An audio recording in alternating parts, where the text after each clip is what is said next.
राधे राधे। स्वागत है आप सभी का मेरे चैनल में। आशा करती हूँ आप सभी स्वस्थ होंगे। कल हमने किष्किंधा कांड का 5वां सर्ग पूरा कर लिया था। आज हम आगे का सर्ग प्रारंभ करने जा रहे हैं, तो श्रवण कीजिए आज का सर्ग। आज के सर्ग में हम सुग्रीव का श्री राम को सीता जी के आभूषण दिखाना तथा श्री राम का शोक एवं रोषपूर्ण वचन कहने का वर्णन आज के सर्ग में हम करेंगे।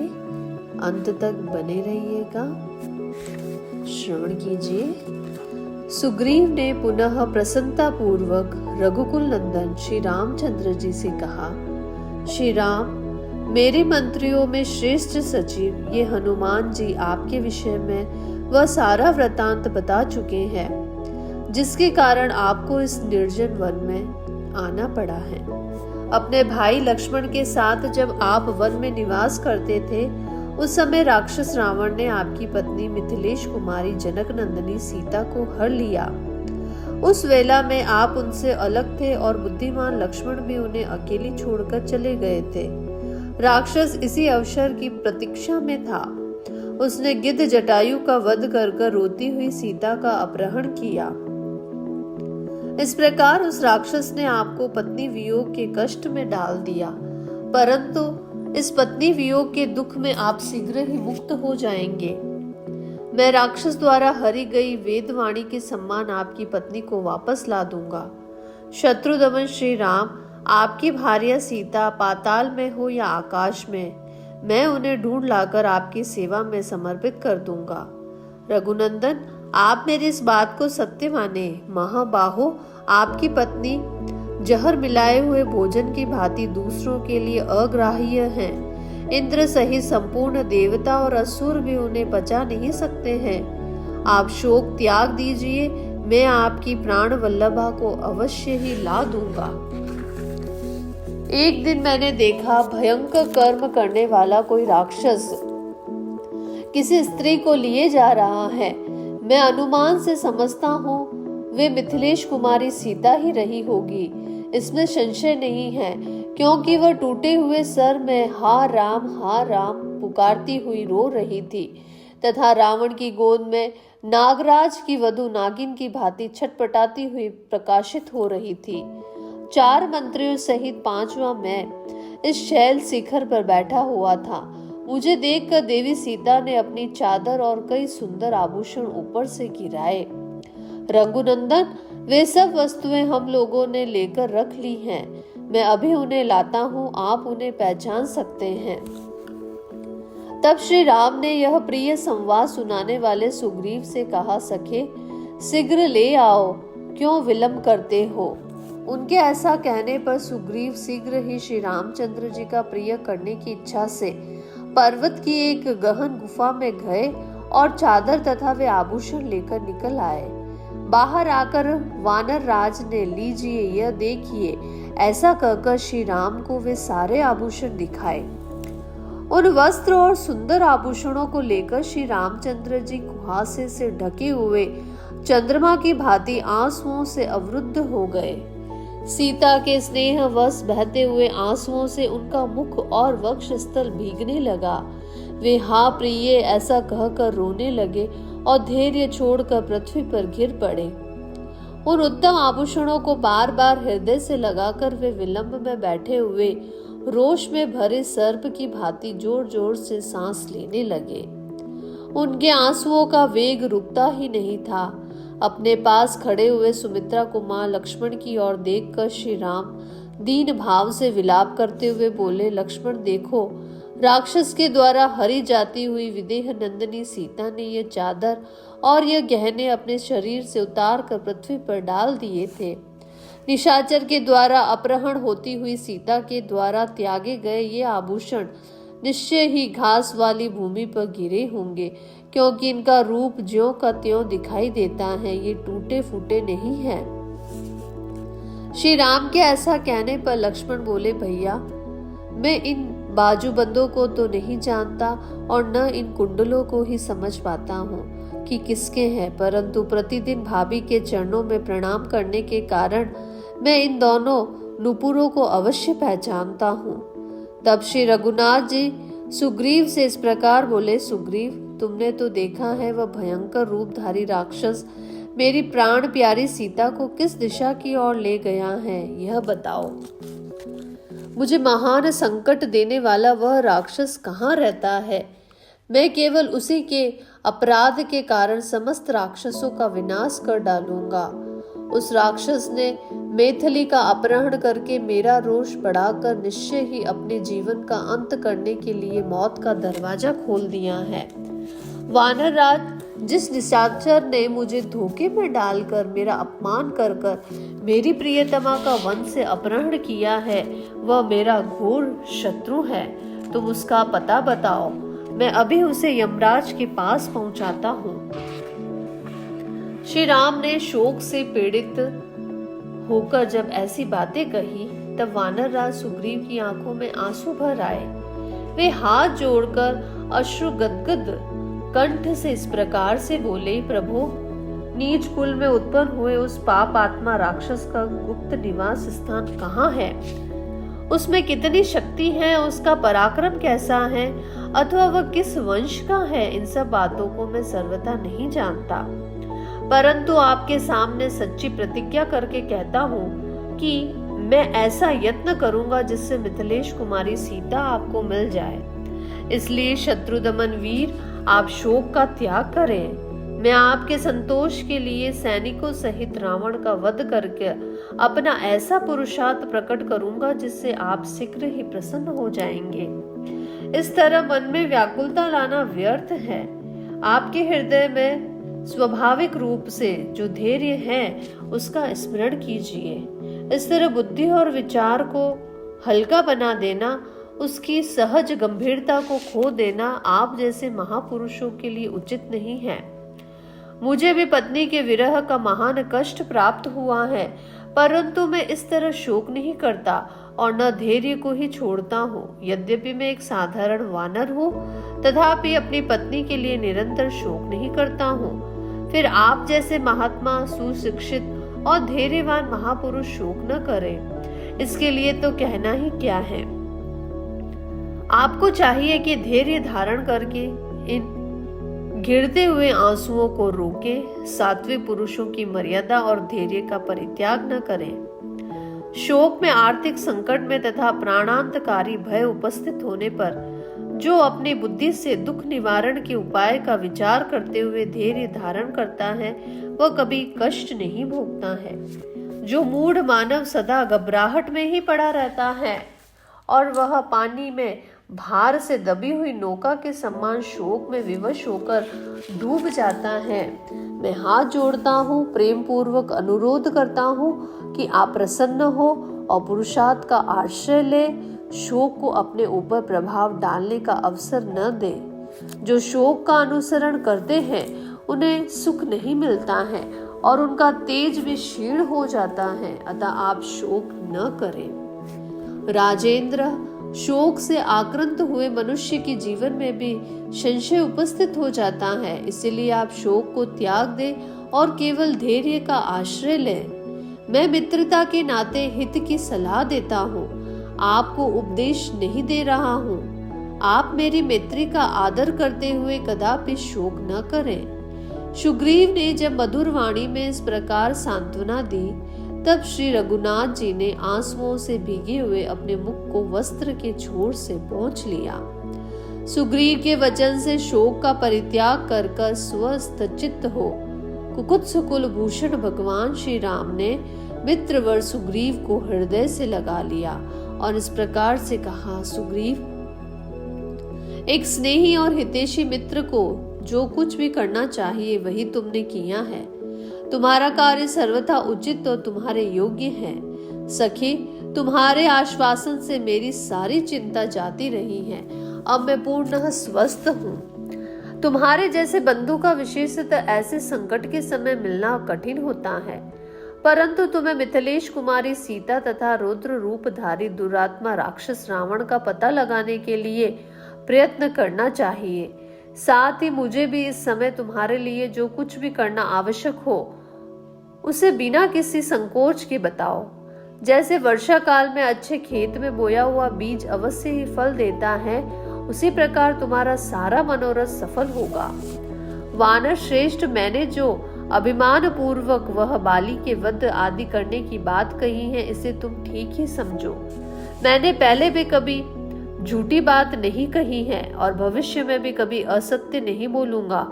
इस समय जो कुछ भी कहा है उसे पूर्ण करने के लिए प्रतिज्ञा करता हूँ और तुम्हें विश्वास दिलाने के लिए सत्य की ही शपथ खाता हूँ। श्री रघुनाथ जी की बात, विशेषतः उनकी प्रतिज्ञा सुनकर अपने वानर मंत्रियों सहित सुग्रीव को बड़ी प्रसन्नता हुई। इस प्रकार एकांत में एक दूसरे के निकट बैठे हुए वे दोनों नर और वानर ने परस्पर सुख और दुख की बातें कही, जो एक दूसरे के लिए अनुरूप थी। राजाधिराज महाराज श्री रघुनाथ जी की बात सुनकर वानर वीरों के प्रधान विद्वान सुग्रीव ने उस समय मन ही मन अपने कार्य को सिद्ध हुआ ही माना। श्री रामचंद्र जी की उस बात से सुग्रीव को बड़ा संतोष प्राप्त हुआ। वे हर्ष में भरकर लक्ष्मण के बड़े भाई सूरवीर श्री रामचंद्र जी से इस प्रकार से बोले, भगवान, इसमें संदेह नहीं है कि देवताओं की मेरे ऊपर बड़ी कृपा है। मैं सर्वथा उनके अनुग्रह का पात्र हूँ, क्योंकि आप जैसे गुणवान महापुरुष मेरे सखा हो गए हैं। प्रभो, निष्पाप श्री राम, आप जैसे सहायक के सहयोग से तो देवताओं का राज्य भी अवश्य ही प्राप्त किया जा सकता है। फिर अपने खोए हुए राज्य को पाना कौन सी बड़ी बात है। रघुनंदन, अब मैं अपने बंधुओं और सुहृदयों के विशेष सम्मान का प्राप्त हो गया हूँ, क्योंकि आज रघुवंश के राजकुमार आप अग्नि को साक्षी मानकर मुझे मित्र के रूप में प्राप्त हुए हैं। मैं भी आपके योग्य मित्र हूँ, इसका ज्ञान आपको धीरे धीरे हो जाएगा। इस समय आपके सामने मैं अपने गुणों का वर्णन करने में असमर्थ हूँ। आत्मज्ञानियों में श्रेष्ठ श्री राम, आप जैसे पुण्य आत्मा महात्माओं का प्रेम और धैर्य अधिकाधिक बढ़ता और अविचल होता है। अच्छे स्वभाव वाले मित्र अपने घर के सोने चांदी अथवा उत्तम आभूषणों को अपने अच्छे मित्रों के लिए अविभक्त ही मानते हैं। उन मित्रों का अपने धन पर अपने ही सम्मान अधिकार समझते हैं। अतएव मित्र धनी हो या दरिद्र, सुखी हो या दुखी हो, अथवा निर्दोष या सदोष हो, वह मित्र के लिए सबसे बड़ा सहायक होता है। अनंत साधु पुरुष अपने मित्र का अत्यंत उत्कृष्ट प्रेम देख आवश्यकता पड़ने पर उसके लिए धन, सुख और देश का भी परित्याग कर देते हैं। यह सुनकर लक्ष्मी से उपलक्षित श्री रामचंद्र जी ने इंद्र तुल्य तेजस्वी बुद्धिमान लक्ष्मण के सामने ही प्रिय वचन बोलने वाले सुग्रीव से कहा, सखे, तुम्हारी बात बिल्कुल ठीक है। दूसरे दिन महाबली श्री राम और लक्ष्मण को खड़ा देख सुग्रीव ने वन में चारों ओर अपनी चंचल दृष्टि दौड़ाई। उस समय वानर राज ने पास ही एक शाल का वृक्ष देखा, जिसमें थोड़े से ही सुंदर पुष्प लगे हुए थे, परंतु उसमें पत्रों की बहुलता थी। उस वृक्ष पर मंडराते हुए भौरे उसकी शोभा बढ़ा रहे थे।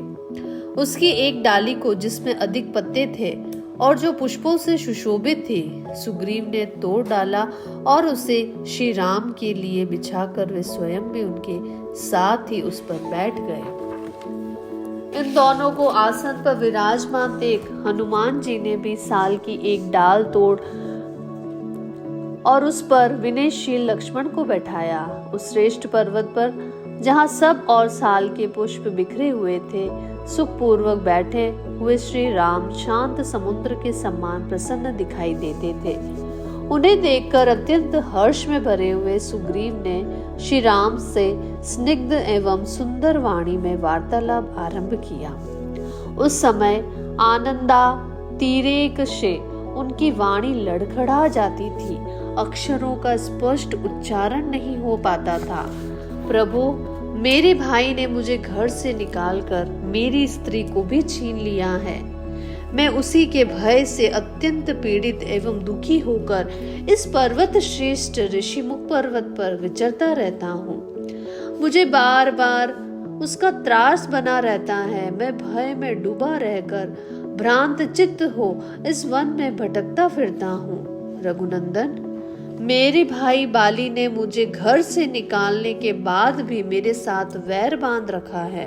प्रभु, आप समस्त लोगों को अभय देने वाले हैं। मैं बाली के भय से दुखी और अनाथ हूँ, अतः आपको मुझ पर भी कृपा करनी चाहिए। सुग्रीव के ऐसा कहने पर तेजस्वी, धर्मज्ञ एवं धर्मवत्सल भगवान श्री राम ने उन्हें हंसते हुए से इस प्रकार उत्तर दिया, सखे, उपकार ही मित्रता का फल है और अपकार शत्रुता का लक्षण है। अतः मैं आज ही तुम्हारी स्त्री का अपहरण करने वाले उस बाली का वध करूंगा। महाभाग, मेरे इन बाणों का तेज प्रचंड है। सुवर्ण भूषित ये शर कार्तिकेय की उत्पत्ति के स्थानभूत शरों के वन में उत्पन्न हुए हैं। ये कंक पक्षी के परों से युक्त है और इंद्र के वज्र की भांति अमोघ है।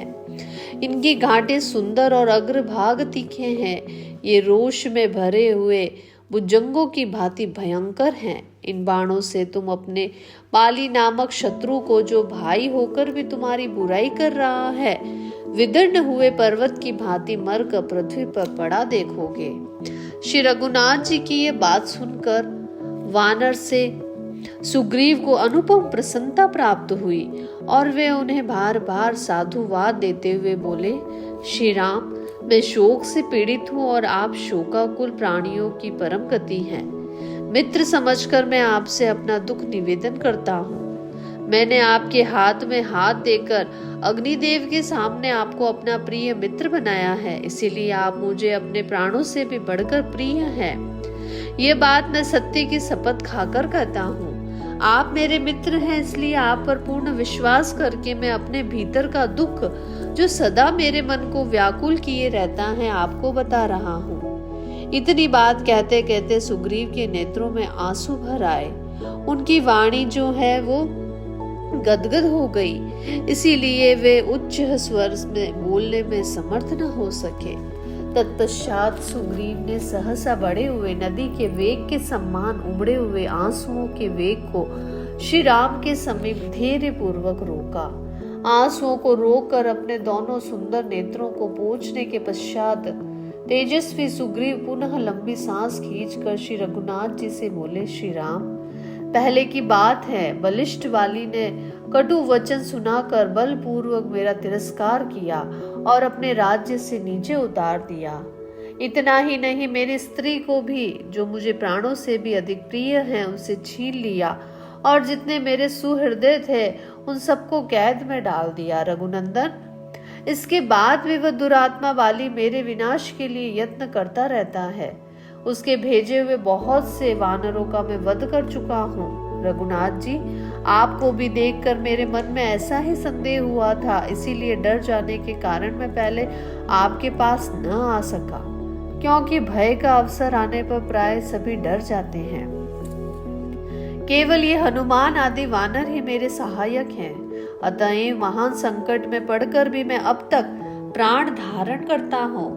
इन लोगों का मुझ पर स्नेह है, अतः ये सभी वानर सब ओर से सदा मेरी रक्षा करते रहते हैं। जहाँ जाना होता है वहाँ साथ साथ जाते हैं, और जब कहीं मैं ठहर जाता हूँ वहाँ वे ये नित्य मेरे साथ रहते हैं। रघुनंदन, यह मैंने संक्षेप से अपनी हालत बतलाई है। आपके सामने विस्तार पूर्वक कहने से क्या लाभ है।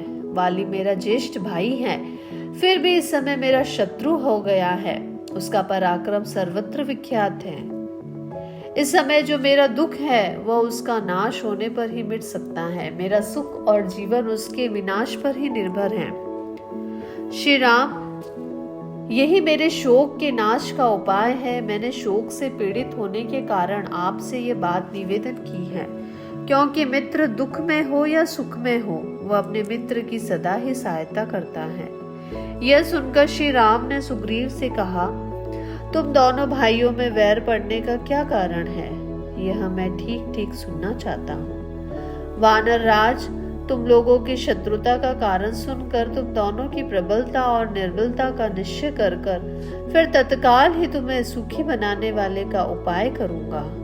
जैसे वर्षा काल में नदी आदि का वेग बहुत ही बढ़ जाता है, उसी प्रकार तुम्हारे अपमानित होने की बात सुनकर मेरा प्रबल रोष बढ़ता जा रहा है और मेरे हृदय में कंपित किए देता है।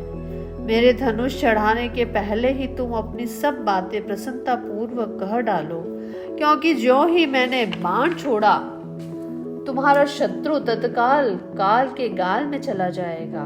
महात्मा श्री रामचंद्र जी के ऐसा कहने पर सुग्रीव को अपने चारों वानरों के साथ अपार ही हर्ष हुआ।